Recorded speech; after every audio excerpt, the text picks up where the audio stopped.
Hey everybody, it's Master Bob Smith from Smith Taekwondo and PMC coming to you with some more advice. Haven't put a video out in a while, so I wanted to give you one.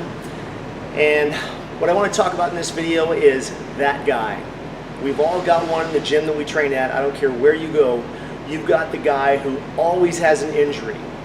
You've got the guy who refuses to do what the class is doing. Don't be that guy. You don't want to be that guy. And like I said, we've all got them everywhere we go. We've got the know-it-all. You don't want to be the guy that comes into the gym late, but you want to be able to jump right in and start training, and you don't even let the coach or the instructor know. You just kind of come in and do your own thing. Well, your instructor or coach may not say anything about it, but they hate that. It's disrespectful to everybody in there who tries or really struggles to get to class on time. That's part of the self-discipline, or being disciplined enough to get to class on time. But don't be the guy who always wants to come in late and 10, 20 minutes late conveniently. I had some ladies here, one of them would conveniently come in 10 minutes late every day just so she wouldn't have to jump rope. Ladies, I understand the jump roping, so I'm not going to get into that. That's a different video. But she would conveniently, instead of trying to do something else, instead of trying to jump rope, she would just find something else to do on her own, or she would come and tell me, what else can I do? Well, it's a gym, figure it out. Okay, first of all, everybody else here is trying. A lot of people have difficulty jumping rope in the beginning. It takes a great deal of timing and coordination, but I have some people who have been here for years and they are fantastic rope jumpers. So like anything else, it takes practice. So don't be that guy. And don't be the guy that when somebody is doing certain techniques, you jump right in and start doing your own techniques or advanced techniques. The instructor or the coach has a certain amount of experience for a reason. Okay, for me, I've got 4 decades of martial arts experience, and I hate when guys come in lower belts and they'll see black belts doing something, and I'll tell them specifically, hey, I want you guys to work on this. And the next thing I know, there's always this one guy that's doing whatever he wants or she wants. There's always one. They don't want to do what the rest of the white belts or the yellow belts or the green belts are doing. They want to do what the black belts are doing. But yet these are the ones who don't come to class, and they don't realize that maybe the coach knows something. Maybe all that hard torquing, those 360-degree spins, jumps, turns, are hard on your joints. And as a white belt, yellow belt, or a novice in martial arts, the instructor knows that you could injure yourself. You could injure a joint, roll an ankle, tear ligaments, tendons in your knees, all sorts of things that your body has to be able to build up to, because Rome wasn't built in a day.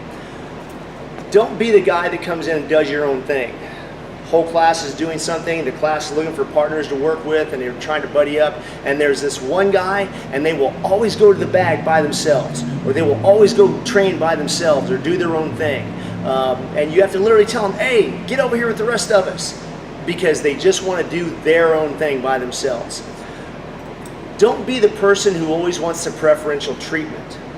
Even though you come to class inconsistently, the person will come to class periodically, not really consistently, and they will sing the praises of how much they love your workout and love training here and training with you and training with me, but they're never here consistently, and they wonder why they don't lose weight. You're not going to lose weight training once every 2 weeks. You're not going to lose weight if you're consuming a normal size meal. You're not going to lose weight by training twice a week. The training needs to be consistent. There needs to be a lot of it.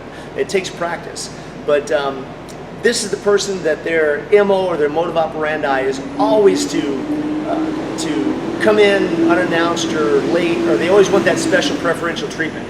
They can't do something because they hurt themselves, and now they'll stand there and watch you even though you've got 30 guys on the floor, men and women that are training, and they'll stand there and go like this. What do I do?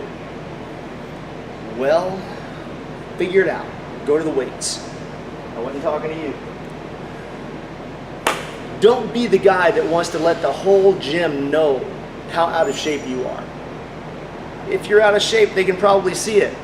If you're the guy or the girl who's over there huffing and puffing and complaining about side pains after 5 minutes of cardio, or you're the one who's always running off to the side to grab water and get a water break and cool down, first of all, you're not getting the aerobic effect that you need of getting that max heart rate up and sustaining that heart rate for a prolonged period of time. 20 minutes to get an aerobic effect. Every time you stop because, oh my gosh, it's hot. Oh my gosh, my heart is racing. It's supposed to race. It's pumping blood through it. if you're out of shape, people are going to see you're out of shape. You don't need to constantly tell people how out of shape you are. It's not going to help. Just get in there and do it. Pretty simple. Just get in there, shut up and kick. Just shut up and kick. Punch, kick, train, spar, sweat. In every gym, it should be a bag slamming, aggression releasing, sweat pouring, emotion driven, physical workout. And when you leave, you should be exhausted. Nothing else matters but your workout. Don't come to the gym and bring your personal problems. Don't be that guy that, well, I don't like so-and-so because they said this. Well, I don't like so-and-so because they look funny. I don't like this person. That person, if you think they look funny, maybe they think they look funny. So you sitting there staring at them at the gym and going, I don't want to work with him. What's that going to do for this person's self-esteem? They're in here in a gym trying to build up their self-esteem in the first place, and you just shot it down like a rock through a plate glass window. So everybody needs to train with everybody, and that's another thing. Don't be the guy that when you come in, you stand there and you go, where's my training partner? And you run straight for your training partner, and that's it. And if somebody else gets to your usual training partner, then you stand there and go, don't have a body to train with. Don't have a partner. What am I going to do? Well, I've got 1, 2, 3, 4, 5, 6, 7, 8, 9, 10, 11, 12, 15, 16 bags in this gym. Grab one and kick it and punch it. Just get in there and kick and punch and sweat and train. Anything that you do is better than nothing. Anything. If you're in there hitting and kicking and punching and sweating, anything is better than nothing. So just get in there and do it. Don't be the guy that always walks in 10 minutes late. Don't be the guy who wants to tell the whole gym that you're out of shape. Don't be the guy that wants to start doing all the advanced stuff that you see all the advanced members doing when you've only been here 2 weeks, or you're at a novice or intermediate level of training. There's a reason why the techniques escalate and they get harder and more difficult. You wouldn't ask a white belt to do a 720 jump hook kick. They're going to rip every single tendon and ligament in their lower extremities. But yet I see people looking going, well, I want to do that. And they'll try, but that's how you get hurt. And those are the kind of injuries that can take you out of the game indefinitely. Don't be the guy who wants to train with a serious injury. Now, being an athlete and a fighter, I've trained with injuries my entire life. Broken toes, broken nose. I've had bridge work done, had teeth knocked out by Dennis Alexio.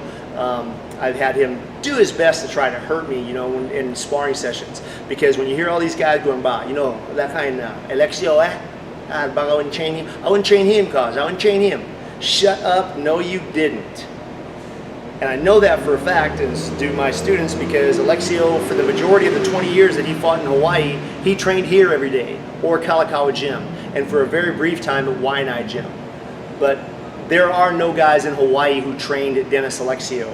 He trained and taught a lot of us, used us for sparring partners, punching bags, etc.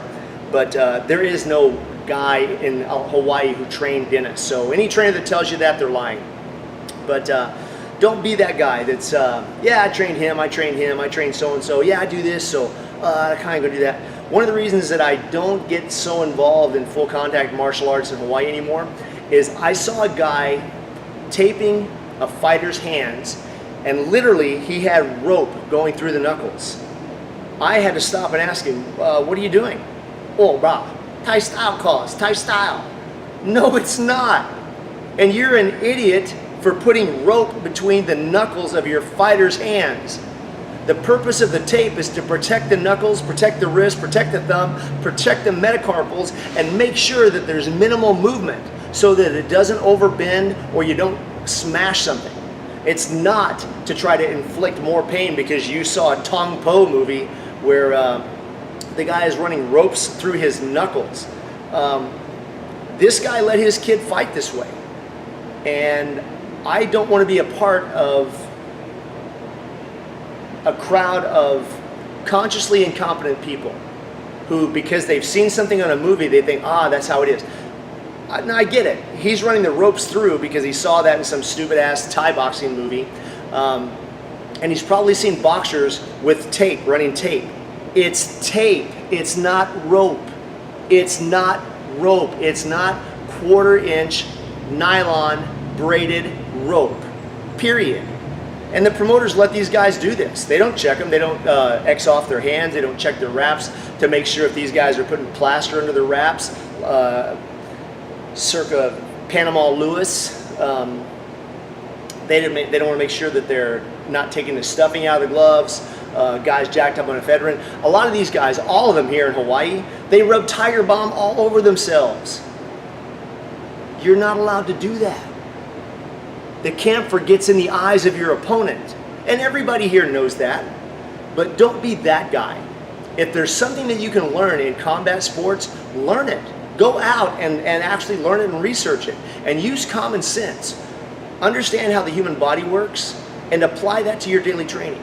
But don't be that guy. Hey, this is Bob Smith, Hawaii's largest gym for the past, 25 years. Blood makes you related and loyalty makes you family. Until next time, out.